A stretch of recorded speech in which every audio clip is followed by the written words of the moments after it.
Bonsoir chers tous. Spécialement bonsoir à mon cher frère Arsène depuis la Côte d'Ivoire. Cette formation est dédiée spécialement à mon cher frère Arsène depuis la Côte d'Ivoire. Alors les amis, nous allons débuter une nouvelle série de formations, un nouveau programme de formation sur le pack complet, calcul des structures à la main, d'un immeuble R+10 6 sur un radier général. Alors déjà, ce que j'aimerais vous demander concernant cette formation, prière d'être attentif, notez s'il faut noter. Et si vous avez des questions, n'hésitez pas les amis de pouvoir me les balancer. Comme ça, au fur et à mesure, je vais répondre à toutes vos préoccupations. Déjà avec mon cher frère Arsène, d'autant plus que c'est une formation dédiée spécialement à lui. Alors déjà, je l'avais dit bien avant, c'est-à-dire les jours de travail dont je pourrais te partager chaque jour, c'est-à-dire le lundi, une leçon, le mercredi, une autre leçon, le samedi, une nouvelle leçon, et puis le dimanche, on aura tout simplement un travail en conférence. On peut le faire soit à partir de Teams, tout comme sur WhatsApp, pour essayer un peu de répondre à toutes tes questions sur le projet, mais aussi les difficultés rencontrées. Et donc, c'est une formation spéciale, les amis. Comprenez que c'est dédié à une personne. Donc, si par contre que vous également, vous voulez suivre une formation avec Jinkunga Tutoriel, que ce soit dans le dimensionnement des bâtiments, le dimensionnement des routes, le dimensionnement des digues, le dimensionnement, peut-être, donc ça dépend de vous, des ponts spéciaux, des dimensionnements, par exemple aussi, des structures mixtes, des dimensionnements des structures notamment en acier, tout comme aussi en bois, contactez-moi inbox. Vous allez tout simplement donc acheter un programme de formation ensemble avec moi. Comme ça, je pourrai également donc vous offrir des formations dédiées à vous-même. Donc, sans plus tarder les amis, pourquoi cette formation spéciale? Vous allez comprendre que dans les jours qui viennent de passer, ensemble avec vous, on avait débuté une formation sur le pack complet. C'était un bâtiment R+5. Ok, dans ce bâtiment, la partie du côté, à ce qui concerne la partie infrastructure, on avait étudié justement la semelle isolée. Je vous avais montré comment est-ce que l'ingénieur peut dimensionner, c'est-à-dire prédimensionner et dimensionner une semelle isolée. Mais aussi, on avait vu comment est-ce qu'il pouvait dimensionner, prédimensionner bien sûr et dimensionner une semelle sous poteau. Mais dans cette formation, vous allez voir que c'est le double de ce qu'on avait fait, ce qu'on avait vu précédemment, dans le premier pack complet. Puisque là, on avait étudié un bâtiment R+5, mais tandis qu'ici, nous allons étudier un bâtiment R+10. Mais c'est un bâtiment, justement, qui sera érigé dans un sol où la partie infrastructure, ça sera tout simplement un radier général. Donc, c'est vraiment une formation spéciale. Donc, je vous prierai tout simplement d'être attentif, concentré, noter et puis de suivre à la loupe tout ce que je vais faire dans cette formation. Merci les amis. Merci mon cher, très cher frère Arsène. Je pense que tout est dit. Maintenant, nous allons démarrer notre formation.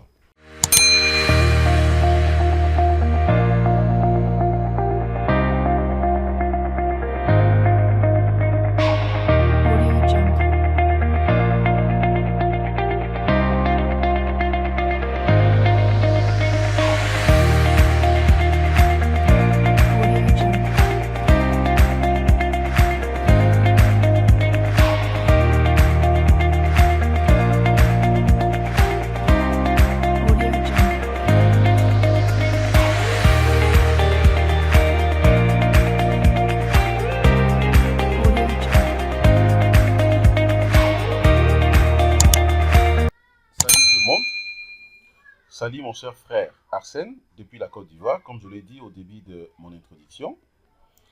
Alors, pourquoi cette formation? Les amis, comprenez que à ces jours, nous sommes déjà donc dans le 21e siècle. L'ingénieur, c'est un génie. L'ingénieur, c'est quelqu'un, c'est celui qui maîtrise parfaitement le calcul des structures. L'ingénieur n'est pas seulement sur le terrain, mais aussi l'ingénieur peut travailler dans un bureau d'études. afin de calculer, de dimensionner des éléments, c'est-à-dire de dimensionner les projets, des structures, et puis allez-y également sur le terrain afin de la réaliser. Et donc, dans cette formation, des programmes de formation pas complet, calcul des structures à la main R+10, d'un immeuble bien sûr, vous serez justement à mesure de bien maîtriser les éléments ou les parties essentielles qui pourront justement vous aider de bien démarrer un projet, à ce qui concerne bien sûr le dimensionnement. Alors, normalement, on allait commencer directement par le premier chapitre, chapitre 1, qui est bien sûr intitulé « Étude de la dalle ». Mais je me suis dit, c'est important d'abord de vous montrer en fait donc la genèse en fait de ces projets. Alors, concernant les éléments côté architectural, c'est-à-dire le plan, le vue en plan, le perspective et tout ce qui va avec, je pourrais vous les montrer, je crois, prochainement. D'autant plus que pour le moment, j'ai un petit souci avec mon box, puisque c'est là où j'avais en fait gardé en fait les projets. Je suis obligé de connecter d'abord mon box sur mon PC afin de prendre les projets, côté bien sûr architectural, que je peux vous montrer. Alors à présent, j'ai un petit souci avec mon box. Il y a un petit problème de coque. Je crois peut-être demain, ça sera déjà réparé. Comme ça, je pourrai vous le partager également. Mais qu'à cela détienne, je me suis dit, pour ne pas être en retard, on va quand même débuter notre formation aujourd'hui sur le pas complet d'un bâtiment R+10 en immeuble 6 ou réalisé sur un radier général. Donc, je vais commencer tout au début concernant justement l'introduction générale. Nous allons voir d'abord les problématiques. OK? Alors, lisons ensemble avec moi, puisque c'est un projet que j'ai calculé ou j'ai réalisé justement en République démocratique du Congo. Et donc, nous allons lire ensemble avec vous.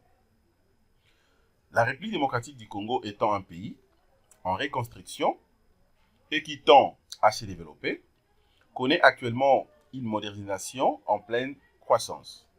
Cependant, nous avons remarqué dans les districts, par exemple, précisément de la Tchango, c'est-à-dire c'est justement ici, dans la ville province de Kinshasa, précisément dans la commune de Lantélé, il y a un problème de logement. Alors, cette commune étant très vaste, connaît un sérieux problème de logement au quartier Passadé. Il manque des ouvrages de grande hauteur, faisant appel justement à des techniques de construction rigoureuses et révolutionnaires. La plupart des bâtiments de la place ne sont plus en bon état. Et les habitants de ces quartiers souffrent pour les logements. C'est ainsi que, pour résoudre ces problèmes, nous avons pensé à y construire un immeuble qui peut accueillir plusieurs familles à la fois. En effet, la construction de cet immeuble va présenter une solution palliative à ces problèmes d'habitation dits au coût élevé des terrains et permettant justement la faisabilité des activités de la ville sur un espace réduit. Pour cet aspect ou pour ces cas précis, l'ouvrage est réalisé non seulement dans le but de pallier aux besoins de logement, mais plus encore nous donner à nous futurs ingénieurs, ok, à nous futurs ingénieurs, constructeurs, l'occasion d'appliquer justement le méthode de calcul pour les éléments porteurs de la structure, tels que les poutres, les colonnes et dalles. Alors, je voulais souligner un point ici. Vous allez voir ici, c'est mentionné à nos futurs ingénieurs ou à nous futurs ingénieurs. C'est pour dire quoi? Ça, c'est un projet en fait que j'ai eu à travailler concernant bien sûr comme un TFC, un travail de fin de cycle. Pourquoi? Puisque ça englobe en fait plusieurs paramètres ici. Ça dit, dans ces projets, c'est aussi important généralement pour les étudiants. Si par contre que vous êtes étudiant, vous voulez travailler dans le secteur des bâtiments et travaux publics. Par exemple, vous allez dimensionner, vous voulez travailler sur un bâtiment. Alors, ça va vraiment vous aider, puisque vous êtes parmi le futur ingénieur ou constructeur. Suivez très très bien cette formation. vous ne serez jamais déçu. Au fait, l'idée de projeter la construction d'un immeuble dont l'ossature est en béton armé a été une préoccupation pour nous, dans le souci de renforcer justement les connaissances théoriques de l'ingénieur qui doit faire face aux exigences des architectes, qui ne cessent de produire des formes architecturales de plus en plus inédites. Je voulais également dire un mot là-dessus. Il faut savoir qu'un ingénieur travaille toujours avec les architectes. Mais vous allez comprendre que des fois, quand les architectes conçoivent leurs projets, ils ont généralement l'habitude de concevoir des projets avec un peu des formes un peu bizarres ou des formes un peu compliquées. Peut-être des poutres brisées, des poutres, peut-être aussi des structures sous forme de poutres cantilever, vraiment un peu beaucoup plus complexes. Alors l'ingénieur, c'est celui qui vient justement pour donner en fait la précision de ce qui doit être réalisé sur terrain. Alors, l'ingénieur ne peut pas aussi seulement se dire que la structure conçue par l'architecte est beaucoup plus compliquée, alors je vais la modifier pour que ça soit simple dans les calculs. Non. Mais cependant, si par contre que la composition ou la conception de l'architecte pose problème dans la faisabilité, c'est là où l'ingénieur peut parler avec l'architecte afin de s'échanger. Comment est-ce que l'ingénieur peut proposer d'autres solutions qui va justement leur aider de décompter facilement la situation. Au lieu d'adopter la forme conçue par l'architecte, on peut soit modifier un tout petit peu. Un tout petit peu, je dis bien. Mais l'ingénieur ne peut pas modifier aussi un projet sans l'aval d'un architecte, puisque c'est l'architecte qui conçoit. C'est l'architecte qui conçoit, il a conçu, il a tracé, il a tout fait, il a remis le projet peut-être dans un bureau d'études, le bureau d'études calcule. Mais si au moins est que le bureau veut également modifier, eh ben, notamment l'architecte qui avait conçu le projet doit nécessairement aussi être informé de cette modification. C'est très important. On continue. En somme, l'ambition de réaliser un projet cohérent et de cette importance première dans ces quartiers fera l'objet justement de notre étude de travail, de notre étude et travail de fin des cycles, comme je l'avais dit déjà tantôt. Car, disposant d'une documentation nécessaire sur ce sujet, et avec le soutien de notre, bien sûr, directeur, qui a bien voulu diriger ce modeste travail, nous essayerons d'apporter justement le mieux, le mieux que nous pourrons au monde scientifique, et surtout étudiantin. Pour qui ce sujet demeure jusqu'à présent l'objet des recherches. Je vais passer rapidement. Là, maintenant, je viens au niveau de la présentation. Au niveau d'abord de la présentation. Comment se présentent en fait ces projets? Présentation des petits projets. Le premier point, aspect architectural. Ce bâtiment est un immeuble à 11 niveaux. C'est un bâtiment R+10 dans ces 11 niveaux. J'aimerais également dire un point par rapport à ça. Les amis, je continue toujours à recevoir ce genre de questions ou de questionnements auprès des confrères. Alors, je comprends, c'est comme si il y a une différence. Généralement, il y a des difficultés entre... Il y a d'autres personnes qui ne maîtrisent pas la différence qui existe entre les niveaux, et les étages. Notamment, donc, les niveaux et les étages. Pourquoi je le dis comme ça? D'autres personnes disent que quand on dit un bâtiment R+10, c'est-à-dire c'est un bâtiment à 10 niveaux. C'est un bâtiment à 10 niveaux. Donc, ils préfèrent beaucoup plus supprimer les rez-de-chaussée. Les autres disent que non, ce n'est pas un bâtiment de 10 niveaux, c'est un bâtiment à 11 niveaux. La question que moi, j'aimerais vous poser entre les deux, qui dit vrai, qui dit faux? Les amis, tenez. Il faut bien comprendre que les rez-de-chaussée, c'est un niveau. Les rez-de-chaussée, c'est un niveau. Dans un bâtiment, le niveau 0,0 commence à partir du seuil. Ça commence justement dans le seuil. C'est-à-dire là où on pose nos pieds, c'est là où le seuil du bâtiment. La preuve en est que même quand un architecte conçoit un projet, même nous également ingénieurs, puisque moi je conçois, je trace également des projets, du début jusqu'à la fin. Alors, quand on conçoit des projets, c'est-à-dire c'est possible que vous puissiez réaliser un ouvrage, un bâtiment, ayant bien sûr des dénivellations en termes des hauteurs. Par exemple, vous avez la conception d'un bâtiment où vous avez des salons. Les salons par an, peut-être, se trouvent tout simplement dans les niveaux 0, 0, bien sûr au niveau du seuil. Mais les salons des enfants, c'est un peu plus bas. Dans les niveaux, je prends par exemple moins 50. OK? Moins 50. Ou bien peut-être plus haut, dans les niveaux, peut-être prenons plus 50. C'est-à-dire que rien que déjà à ces niveaux-là, il faut comprendre qu'il y a ce qu'on appelle la dénivelée. La dénivellation entre donc des salons. Donc, pour essayer un peu de répondre clairement à cette question, les amis, il faut comprendre que déjà quand on dit un bâtiment R plus 10, c'est un bâtiment à 11 niveaux. C'est un bâtiment à 11 niveaux. Moi, je ne peux pas comprendre jusqu'au 21e siècle. Il y a des architectes et il y a des ingénieurs qui ne maîtrisent pas la différence entre niveau et étage. Niveau et étage. Ça, c'est compliqué. OK? Donc, le bâtiment à R plus 10, c'est un bâtiment à 10 étages, mais un bâtiment à 11 niveaux. Quand on dit 10 étages, cela est fonction de quoi? Puisque le rez-de-chaussée n'est pas un étage. Le rez-de-chaussée, c'est justement le premier niveau. OK?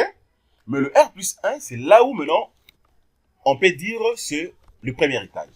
Donc, à retenir qu'un bâtiment R plus 10, c'est un bâtiment à 10 étages, mais un bâtiment à 11 niveaux.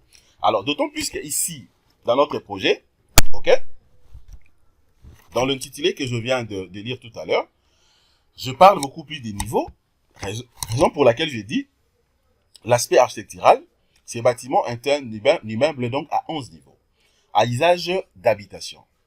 Des dimensions, bien sûr, de 20 mètres de longueur et 21 mètres de largeur et 33 mètres de hauteur au-dessus du sol.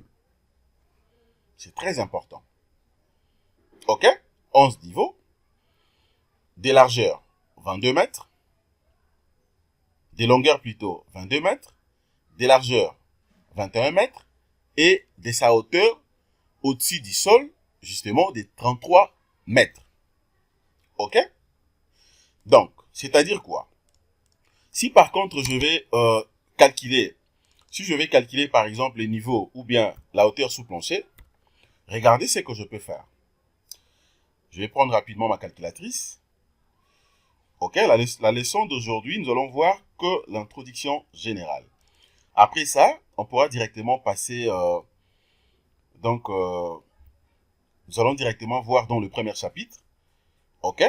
Mais parlons d'abord de l'introduction générale, c'est très, très, très important, puisque ça ne vaut pas la peine de commencer directement dans le premier chapitre sans pourtant comprendre la réalité de ces projets. Alors, je prends 33. OK? Je sais que le niveau, au total ici, j'ai 11 niveaux. Donc, je prends 33, que moi, je vais diviser d'abord par 11. OK? Ça me donne 3 mètres. Vous voyez comment j'ai décelé facilement la hauteur sous plancher? C'est-à-dire quoi? C'est pour dire que la hauteur ne varie pas. J'ai une hauteur, justement, statique ou identique partout. Ça fait 3 mètres, 3 mètres, 3 mètres. Du rez-de-chaussée jusqu'au dernier niveau. OK? Dans tous les 11 niveaux, ça fait 3 mètres, 3 mètres, 3 mètres. Pour en savoir, c'est-à-dire que j'ai pris les 33, j'ai divisé ça par 11, puisque j'ai 11 niveaux. Ça me donne directement ça. Si par contre, il y avait une variation des niveaux, j'allais également comprendre, une fois que je divise les 33 par 11, puisque j'ai 11 niveaux. Jusque-là, je pense que c'est bon. Je continue. Donc, il sera construit dans la commune de Télé, ou de l'Antélé. Maintenant, le fonctionnement. Cet immeuble a 44 appartements, en raison généralement des 4 appartements par niveau. OK? Donc, j'aurai au total 44 appartements. 4 appartements par niveau. Alors, pour en savoir plus, en termes de vérification, je peux prendre 4 multiplié par 11. Ça doit me donner nécessairement 44. C'est sympa, non, les amis? Ça me donne 44. Donc, même dans la vie réelle, quand vous calculez des projets à la main, des projets réels, comme ça, c'est un projet réel. C'est un projet réel que j'ai eu à calculer, j'ai eu à dimensionner, mais cette fois-ci, donc je l'ai considéré également comme le même projet de travail des fins de cycle, pour essayer un peu d'aider également les étudiants. OK? Ça me donne directement 44. Donc, par niveau, comme je l'ai dit, le plan de l'immeuble est un plan type, OK? Un plan type dont la configuration du rez-de-chaussée est la même dans tous les niveaux. Et il comporte généralement dans chaque appartement, vous avez un séjour, une salle à manger, une cuisine, 2 chambres à coucher et puis une toilette. OK? Donc c'est simple, c'est un plan type. C'est très important de comprendre d'abord le projet. Il faut bien comprendre d'abord le projet. Avant de faire quelque chose ou de commencer directement le dimensionnement, il faut comprendre d'abord le projet, c'est très important. Alors, le rez-de-chaussée dispose d'un service de réception. Chaque étape ou chaque étage dispose d'une terrasse accessible. OK? C'est clair, non? C'est-à-dire chaque étage dispose d'une terrasse accessible permettant justement une splending, OK? Vue sur le paysage environnant l'immeuble et un dépôt central. OK. Le point 2.2, voyons maintenant la circulation. La circulation horizontale est assurée justement par 2 halls d'entrée. Donc il y a 2 halls d'entrée au niveau justement de la circulation horizontale. Je vais vous montrer le projet ou le plan comme je viens de le dire. OK? Donc restez calme. Je vais mettre ça à votre disposition. Comme ça va vraiment vous aider. OK? Donc vous aurez au moins un aperçu clair de ce que nous sommes en train de calculer étant comme projet. Voilà. Donc, je reprends. La circulation horizontale est assurée justement par des halls d'entrée. C'est-à-dire il y a plusieurs halls d'entrée. Les couloirs, plusieurs couloirs et les portes, tandis que la circulation verticale est assurée justement par 2 ascenseurs et un escalier de secours. OK? C'est ça également la particularité dans ce projet. C'est-à-dire quoi ici? Donc, on a donc des ascenseurs, OK? Dans sa circulation verticale. C'est comme je l'avais dit. Puisque l'ascenseur, en réalité, c'est aussi un moyen de transport. Comme, justement, la voiture, le train, le tramway, OK, les avions et tout ce qui va avec. Mais à la seule différence, c'est que l'ascenseur, c'est un moyen de transport vertical. Mais tandis que les autres là, ce sont des moyens de transport horizontaux. OK? Voilà. Maintenant, voyons rapidement le point D3, c'est-à-dire l'ossature. Le point D3, l'ossature. Voilà, c'est d'abord le chapitre 0. Le chapitre 0, c'est justement l'introduction générale. Nous sommes au niveau du point D3, l'ossature. Ce bâtiment a une structure en béton armé, choisie pour de nombreux avantages de celle-ci. Résistance mécanique élevée à la compression et facilité d'entretien et d'érection.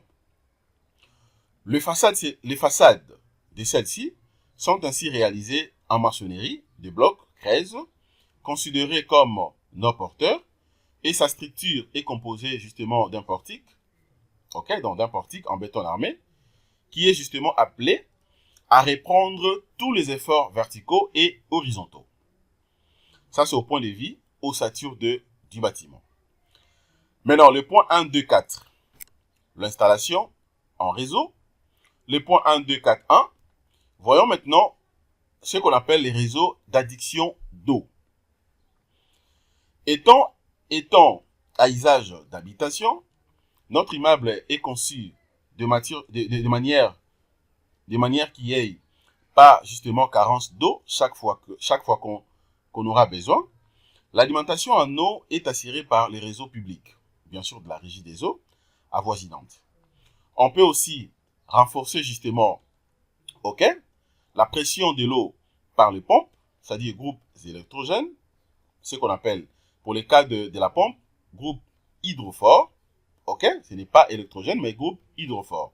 Les groupes hydrophores, ou prévoir justement un réservoir d'eau pour d'éventuelles coupures d'eau.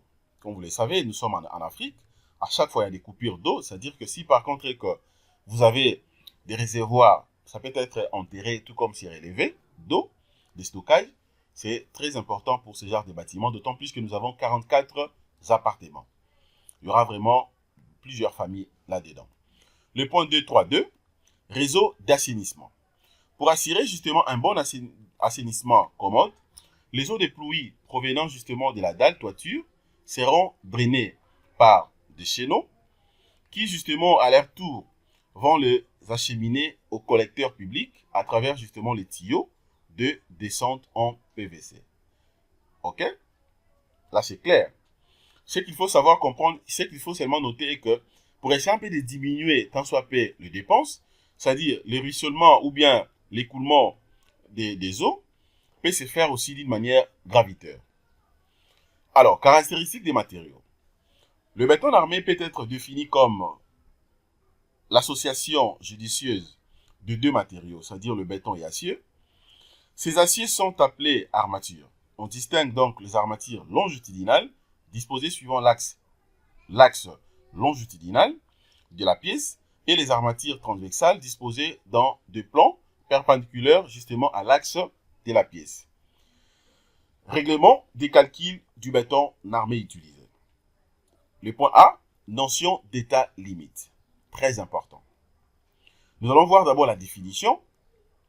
Qu'est-ce qu'on appelle état limite? Il faut savoir qu'un état limite, ok, est un état dans lequel se trouve justement une structure ou un élément des structures. Et tel que s'il est dépassé, par exemple, dans le sens défavorable, cette structure ou cet élément des structures ne répond plus aux fonctions pour lesquelles il est conçu. Je pense que c'est clair. C'est tellement clair comme de l'eau, des roches. Je réponds par définition, un état limite. C'est un état dans lequel se trouve une structure ou un élément des structures est tel que s'il est dépassé dans le sens défavorable, cette structure ou cet élément des structures ne répond plus aux fonctions pour lesquelles il est conçu. C'est là où on peut parler d'un état limite. Ok? Je pense que c'est clair. On continue. Alors, on distingue deux catégories d'états limites. C'est simple, non? Vous le savez très bien, on distingue deux catégories d'états limites. Nous avons premièrement ce qu'on appelle état limite ultime, dont le dépassement équivaut justement à la ruine de la structure, et ce qu'on appelle les états limites des services, dont les non-respects bien sûr compromet la durabilité de l'ouvrage ou contrarie justement les conditions d'explosion ou d'exploitation habituelles. Je réponds, on distingue deux catégories d'état limite. Premièrement, il y a ce qu'on appelle l'état limite ultime, c'est-à-dire dont les dépassements équivaut à la ruine de la structure, et les états de service, les états limites des services, dont les non-respects compromet justement la durabilité de l'ouvrage ou contrarie les conditions d'exploitation habituelles. Ok? Alors, maintenant, un état limite particulier n'a pas été considéré. C'est celui c'est celui de la fatigue dont l'expérience a montré qu'il n'a aucune indice, qu'il n'a aucune incidence pratique sur la sécurité justement des structures les plus courantes, dans la mesure où le dimensionnement habituel et un minimum de qualité dans l'exécution sont respectés. Cependant, dans le cas des structures dont les sollicitations seraient essentiellement dues à des charges d'exploitation, éteignant fréquemment leur niveau caractéristique ou normal, il conviendrait de procéder justement à des justifications particulières vis-à-vis de l'état limite des fatigues. Alors, les justifications font intervenir. Premier point. Des résistances caractéristiques des matériaux acier et béton, des valeurs représentatives des actions essentiellement basées sur les valeurs normales ou caractéristiques multipliées par des coefficients tenant justement compte de l'intensité de l'action et de sa probabilité de concomitance avec d'autres actions. Ça, c'est clair. C'est vraiment clair. On continue, les amis. Mais aussi des combinaisons d'actions spécifiques aux états limites considérés, des coefficients appliqués aux résistances de matériaux constitutifs. Le point A2. Les différents états limites. Premièrement, il y a ce qu'on appelle état limite ultime. Il correspond justement à ce que l'on entend généralement par la limite de résistance mécanique ou la limite de résistance mécanique au-delà de laquelle il y a ruine de l'ouvrage. On distingue ainsi ce qu'on appelle l'état limite ultime d'équilibre statique qui concerne justement la stabilité de l'ouvrage, l'état limite ultime de résistance qui le premier vient à l'esprit justement et concerne la non-corruption, la non-rupture de l'ouvrage. Il y a aussi ce qu'on appelle l'état limite ultime de stabilité, de forme qui concerne justement le pièce élancé, soumise entre autres à un effort de compression axiale. Ok? Alors, le point 2.2, il y a ce qu'on appelle état limite des services. Il correspond donc à des critères dont le non-respect, comme je l'avais dit déjà au début, ne permet pas à l'élément d'être exploité dans des conditions satisfaisantes ou compromet sa durabilité. On distingue généralement trois types. L'état limite des services vis-à-vis de la compression du béton. Il y a l'état limite des services d'ouverture de fissures. Il y a aussi l'état limite des services de déformation. On en a trois. Les points B, voyons maintenant les actions. Les actions sont l'ensemble des charges, c'est-à-dire forces, couples, etc., permanentes, climatiques et d'exploitation, appliquées à la structure, ainsi que les conséquences des modifications statiques ou d'état, c'est-à-dire retrait, variation des températures, tassement d'appui, etc., et entraînent des déformations de la structure. Les valeurs des actions ont généralement un caractère normal. Elles sont définies soit par des textes réglementaires et normatifs en vigueur, soit par les différents articles du règlement de Baïel, soit par les textes particuliers à l'ouvrage CCTP. Les actions sont classées en trois catégories en forme de leur probabilité, d'occurrence et de leur variation d'intensité dans le temps. Le point B1, premièrement, nous avons ce qu'on appelle les grands jets, les actions permanentes. Donc, il faut comprendre que dès que vous voyez le grand jet ici, il faut comprendre qu'il s'agit justement des actions permanentes. Alors, vous serez à mesure de bien comprendre ça également dans le Baïel. Donc, je vous conseillerais tout simplement d'aller voir également dans Baïel. Ça va justement vous donner en fait une idée claire dans le dimensionnement surtout des éléments en béton armé. Ok? Donc c'est très important. Si vous n'avez pas ces documents, les amis, ok, écrivez-moi inbox, je vais vous le partager. Ça dit Baïel 91, modifié 99 et DTI associé. Ok? En général, si vous n'avez pas ces documents, écrivez-moi, comme ça je t'enverrai ça sans problème. On continue. Les actions permanentes. Elles sont appliquées pratiquement avec la même intensité pendant toute la durée de vie de l'ouvrage et comportent justement le premier point, ce qu'on appelle les poids propres de la structure, calculés d'après bien sûr les dimensions prévues au dessin d'exécution. Alors, le deuxième point, vous avez également les charges de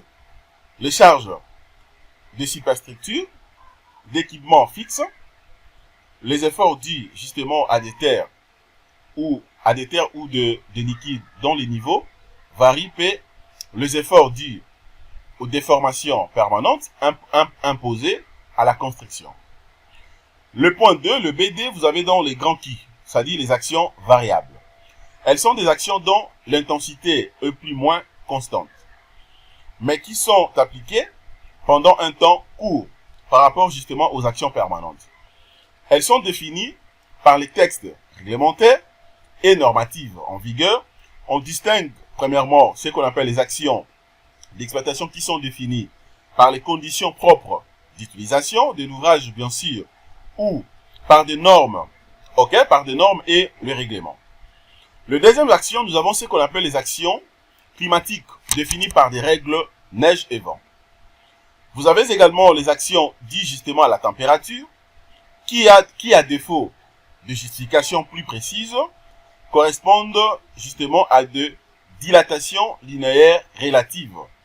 Il y a également les actions appliquées en cours d'exécution qui peuvent être combinées avec les actions climatiques.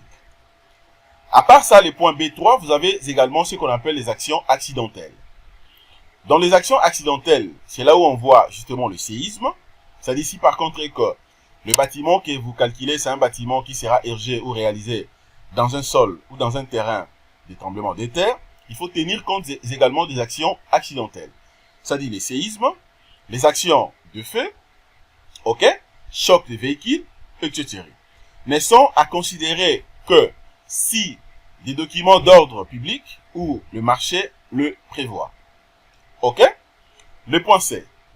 Voyons maintenant les sollicitations. D'abord la définition. Les sollicitations sont les effets provoqués en chaque point et sur chaque section de la structure par les actions qui s'exercent sur elles. Donc elles sont exprimées sous la forme de grandeur classique, de la résistance de matériaux qui vont permettre justement d'effectuer le justification prévue par le règlement, calcul des dimensionnements, vérification des distances ou des déformations, etc. Ce sont les moments de flexion, l'effort tranchant, l'effort normal, en tel ou tel point de la structure. Ces sollicitations sont calculées en utilisant justement les lois de la mécanique statique pour les structures isostatiques, c'est-à-dire pour lesquelles l'application de ces lois suffit plutôt pour déterminer toutes les sollicitations. Dans le cas inverse, pour les structures dites hyperstatiques, les sollicitations sont déterminées en utilisant par la structure un modèle élastique et linéaire. Les calculs étant menés à partir justement des sections brites, c'est-à-dire sans déduction de vide, qui peuvent être réservées dans certaines sections. Le point justement C2, la combinaison. Pour effectuer justement ces combinaisons, les actions permanentes et variables sont classées en 4 catégories et tollées comme suite. Alors, vous avez ce qu'on appelle le grand jet, c'est-à-dire le jeu max. Le jeu max n'est rien d'autre que l'ensemble des actions permanentes donc défavorables vis-à-vis bien sûr de la sollicitation que l'on est en train d'examiner. Vous avez le jeu min, c'est-à-dire c'est l'ensemble des actions permanentes favorables. Vous avez les qui 1, une action variable dite de base, et vous avez les qui i ou i supérieur à 1, les autres actions variables dites d'accompagnement. Alors, combinaison des calculs. Pour les justifications aux états limites intimes, la combinaison d'actions à considérer pour déterminer les sollicitations lors des situations durables ou transitoires, par opposition aux situations accidentelles, est appelée combinaison fondamentale. C'est-à-dire, vous avez le 1.35 G max, c'est-à-dire multiplié par la charge permanente, plus le G min, plus le qui charge d'exploitation, qui 1 multiplié par qui 1, plus la somme de 1,3 I1 multiplié par qui 1. C'est-à-dire le qui 1 est égal à 1.5 dans le cas général. Le 1.35 pour la température, le bâtiment agricole à faible densité d'occupation humaine. le charge routière, étroitement borné ou des caractères particuliers. Vous avez dans le phi 0,1 les coefficients de pondération des valeurs d'accompagnement. Vous avez le B, justement pour les justifications aux états limites des services. La combinaison d'actions à considérer est appelée combinaison rare. C'est-à-dire le G max plus le G min plus le Ki 1 plus le Ki 1 phi 0,1 multiplié par Ki 1. Notez bien, dans notre travail, l'unique combinaison à considérer est le 1,35 G plus le 1,5 Ki pour les états limites ultimes. C'est ce que nous allons utiliser. OK? Et le G plus Ki pour les états limites des services. C'est ça, c'est que nous allons utiliser. Les autres, c'était justement pour essayer un peu de vous expliquer comment ça fonctionne. Quant à vous, ça dépend également d'un projet à un autre. Avec le G, ce n'est que la combinaison de toutes les charges permanentes, tandis que les Ki, c'est la combinaison de toutes les charges d'exploitation. C'est les deux que nous allons utiliser dans ce projet. OK? Et donc, voilà les amis, ce que je voulais vous montrer concernant le projet que nous allons débuter ensemble avec vous. Je pense que déjà cette partie vous a plu. C'était seulement l'introduction, mais c'était très important de vous en parler pour essayer un peu de vous mettre déjà au parfum, de comprendre en fait comment est-ce que nous allons procéder. Et donc, restez connectés les amis. Mon cher frère Arsène, ce programme c'est un très bon programme de formation sur le pack complet calcul et structure à la main d'un immeuble R+10 6 sur un radier général.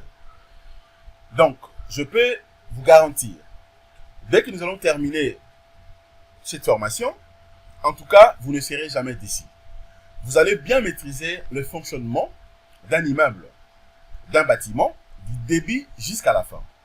Donc, c'était vraiment important pour moi, d'abord, de partager la première partie dans le chapitre 0, qui est justement intitulé, c'est donc l'introduction générale qu'on a vue ensemble avec vous, pour comprendre d'abord l'idée générale de ce projet, et puis nous allons maintenant entamer le chapitre 1, qui sera justement l'étude de la dalle.